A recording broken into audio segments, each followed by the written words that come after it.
Bem-vindos! Hoje a gente dá sequência à nossa série sobre a patrística, a era dos primeiros pensadores cristãos, e vamos fazer uma verdadeira viagem no tempo, sabe? Para o coração do Império Romano, lá no século II, e isso é menos de 150 anos depois da morte de Jesus Cristo. Exatamente. Nossas fontes hoje são os escritos de uma figura assim, fascinante, Justino de Roma, que também é conhecido como Justino Mártir. A gente vai analisar as famosas apologias dele, que são basicamente cartas de defesa da fé, e o mais incrível, enviadas ao próprio imperador. Nossa. E também o diálogo com Trifão, que é um debate super intenso com um sábio judeu da época. Então a nossa missão aqui é usar esses documentos com uma janela mesmo, né? Uma janela para o passado. O que os primeiros cristãos realmente acreditavam, como é que eles celebravam a fé deles. Pois é. E as respostas que o Justino nos dá são, em muitos momentos, surpreendentes. Ok, então vamos começar do começo. Quem era esse filósofo que teve a audácia, né, de confrontar o poder de Roma para defender uma fé que era marginalizada, perseguida? Essa eu acho que é a chave para a gente entender tudo. A história do Justino é de um buscador incansável. Ele nasceu por volta do ano 100, na Samaria, numa família pagã. E ele tinha uma sede intelectual, sabe? Uma coisa que não deixava ele em paz. Ele queria encontrar a verdade, o sentido para a vida. Isso. E ele foi procurar, claro, nos lugares mais óbvios da época. As grandes escolas de filosofia grega. Imagino. Ele mesmo descreve esse itinerário intelectual dele. Primeiro, ele foi num filósofo estoico, mas se decepcionou logo de cara. Por quê? Porque o mestre nem sequer considerava o conhecimento de Deus algo, essencial. Depois ele procurou um peripatético, que era um seguidor de Aristóteles. Mas esse aí já quis negociar o valor das aulas logo no começo. Justino achou aquilo mesquinho e foi embora. Sei. Ou seja, ele não estava encontrando resposta, só mais perguntas, mais decepção. Exato. Ele até encontrou um certo consolo nos platônicos. A ideia de Platão sobre o mundo das ideias, a alma, aquilo atraiu muito ele. Aham. E ele achava que estava quase lá, sabe? Que através da filosofia de Platão ele finalmente teria a visão de Deus. Mas ainda faltava alguma coisa. E aí que acontece o ponto de virada na história dele. É aí mesmo, o famoso encontro na praia. Conta essa história. Ele narra isso no diálogo com Trifão.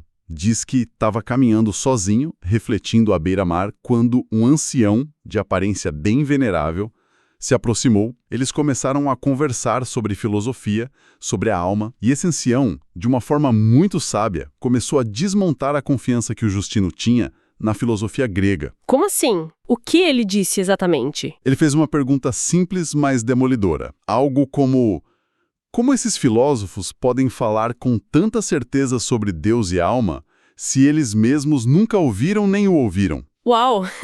Aí ele apontou para uma fonte muito mais antiga e confiável, os profetas de Israel. Ele disse para o Justino ler os profetas, porque eles não falavam por especulação humana, mas sim inspirados por Deus. Certo, e eles anunciavam a vinda do Logos, a palavra de Deus feita carne, Cristo. Que revira a volta, de Platão direto para os profetas hebreus numa conversa na praia. Justino disse que, ao ouvir aquilo, um fogo se acendeu na alma dele. Ele percebeu que ali estava a única filosofia segura e vantajosa. Ele não abandonou a filosofia, então? Não. Pelo contrário, ele encontrou a verdadeira filosofia. Ele se converteu e, mais tarde, lá em Roma, abriu a própria escola. E lá, ele ensinava o cristianismo não como uma religião de gente simples, mas como a resposta final para as maiores questões da humanidade. E essa convicção toda levou ele a fazer algo extremamente arriscado. Defender essa fé perante o imperador Antonino Pio, por volta do ano 155. Vamos entrar então na primeira apologia dele. O que me impressiona é a lógica do primeiro argumento. É quase um argumento de advogado. É brilhante. Ele começa dizendo: não se deve condenar um nome. Os cristãos estavam sendo presos, torturados, mortos, simplesmente por se declararem cristãos. Não se investigava se tinham cometido algum crime. Justino argumenta: Julguem-nos por nossas ações, não por um rótulo. Se um cristão comete um crime, puna-o pelo crime.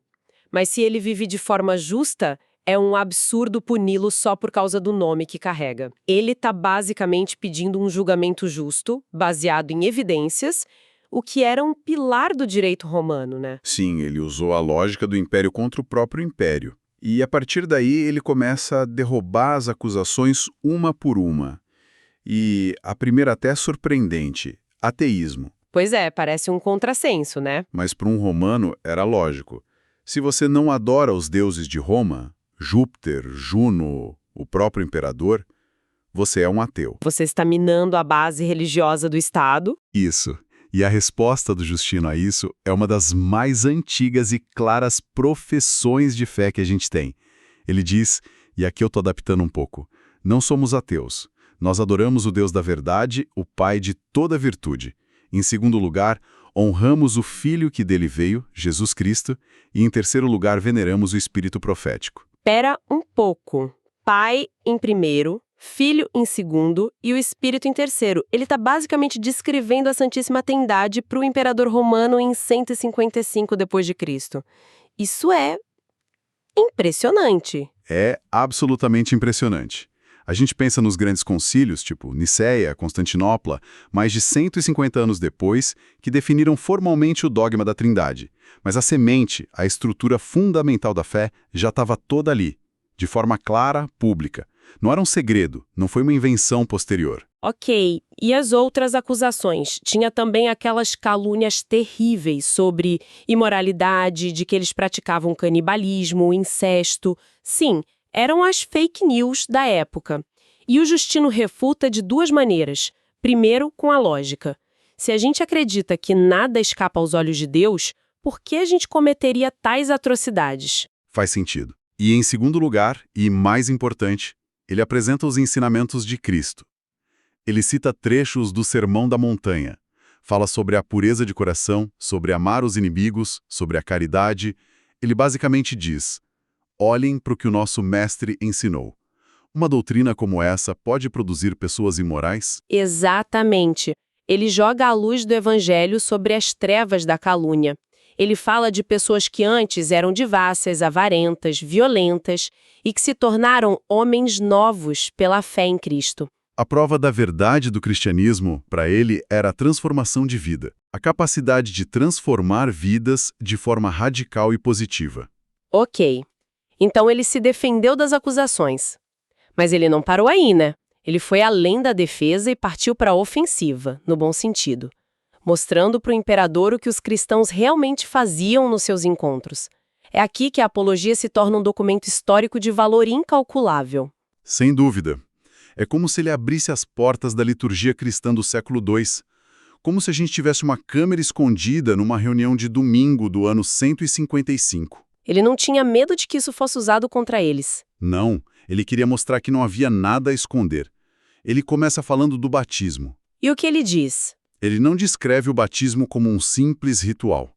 Ele usa palavras fortes, chama de banho da regeneração e iluminação, porque quem o recebe tem a mente iluminada pela verdade. Isso mostra que desde o início a crença era de que algo real, transformador acontecia ali. Não era só um ato simbólico. E depois do batismo, a pessoa podia participar da vida da comunidade como era uma celebração de domingo. A descrição é fascinante pela familiaridade, né?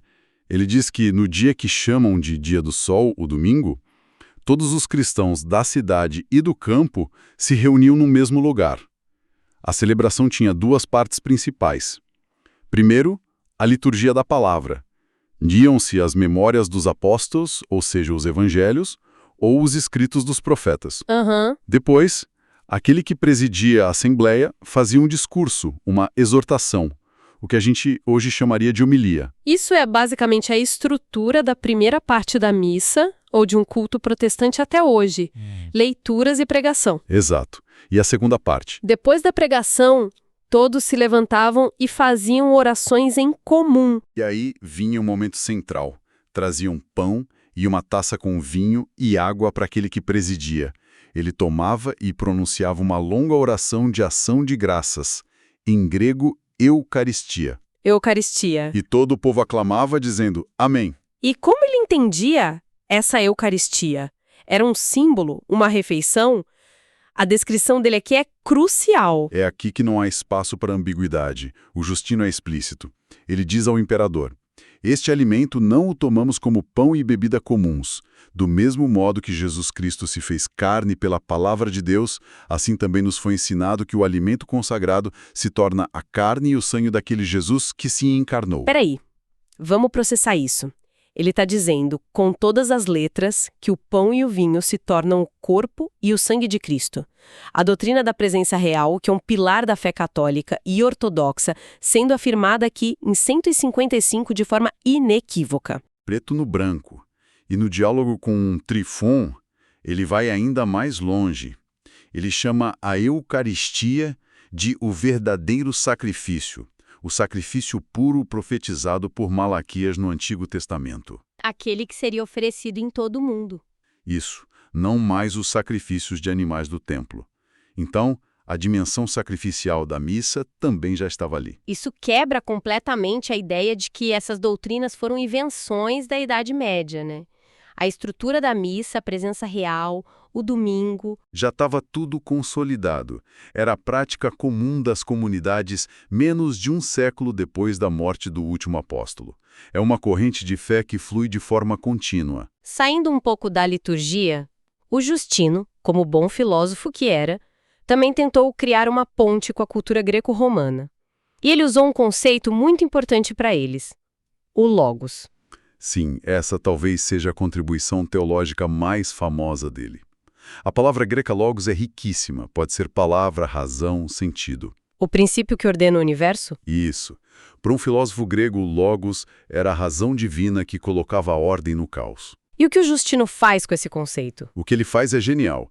Ele olha para o Evangelho de João, que começa: no princípio era o logos, o verbo. E o Logos se fez carne. Ele conecta os pontos. Exato, ele diz para a elite intelectual de Roma, sabem esse Logos que vocês tanto procuram? Ele não é uma coisa, uma força impessoal, ele é uma pessoa. E essa pessoa é Jesus Cristo. Isso é uma jogada espetacular. Ele não diz tudo que vocês pensaram está errado. Ele diz, vocês viram um pedaço da verdade, mas nós temos a revelação completa. Exatamente. E ele vai mais longe com a teoria do logos espermatikos, ou as sementes do verbo. Ele argumenta que Deus espalhou sementes dessa razão divina por toda a humanidade, em toda a história. Então, grandes pensadores pagãos. Isso, como Sócrates e Heráclito, que viveram buscando a verdade, eles possuíam fragmentos dessa verdade. E por isso, de forma muito audaciosa, Justino os chama de cristãos antes de Cristo. Uau, chamar Sócrates de cristão para uma plateia romana, isso deve ter causado um curto-circuito na cabeça de muita gente. Ele está dizendo que toda verdade, onde quer que se encontre, pertence ao cristianismo, porque Cristo é a verdade em pessoa. É uma visão, assim, incrivelmente inclusiva e, ao mesmo tempo, totalmente centrada em Cristo. E além de dialogar com os gregos, ele se dedicou a um debate longo e profundo com o judaísmo, no diálogo com Trifão. Essa obra é gigante. Qual era o ponto central ali? O diálogo retrata uma conversa de 2 dias entre o Justino e o Trifão, que era um rabino culto que fugiu de Jerusalém. O debate é respeitoso, mas firme. E o objetivo de Justino é um só: provar, usando só as escrituras hebraicas, o Antigo Testamento, que Jesus era o Messias prometido. Ele usa as próprias escrituras judaicas para argumentar a favor de Cristo. Sim, o livro todo é uma sucessão de citações de Isaías, dos Salmos, de Gênesis, onde ele tenta mostrar que as profecias sobre o Messias, seu nascimento, sua paixão, morte e ressurreição, se cumprem perfeitamente em Jesus. E qual a consequência disso para a antiga lei, com os rituais, a circuncisão? Para Justino, a antiga lei foi temporária, preparatória. Com a vinda de Cristo, se estabeleceu uma nova aliança, uma aliança eterna. A verdadeira circuncisão agora é a do coração, a fé em Cristo. Ele argumenta que os cristãos de todas as nações são agora o novo Israel, o verdadeiro povo de Deus. É uma releitura completa. Assim, olhando para a obra toda, O Justino de Roma nos dá um retrato incrivelmente nítido do cristianismo do século II. Uma fé que não tem medo de usar a razão, que se defende na praça pública, que exige uma moralidade altíssima e que já celebrava seus mistérios de uma forma que nos é muito familiar. O que fica é essa sensação de continuidade, né? Doutrinas como a Trindade, a divindade de Cristo, a presença real na Eucaristia, não surgiram do nada séculos depois. Elas são parte do DNA da fé cristã desde o comecinho, como o testemunho Justino que aprendeu de homens que, por sua vez, aprenderam com os apóstolos. As fontes que a gente explorou hoje são só a ponta do iceberg. Para quem se interessa pelas raízes do pensamento cristão, a leitura completa das apologias e do diálogo com Trifão é uma experiência fundamental.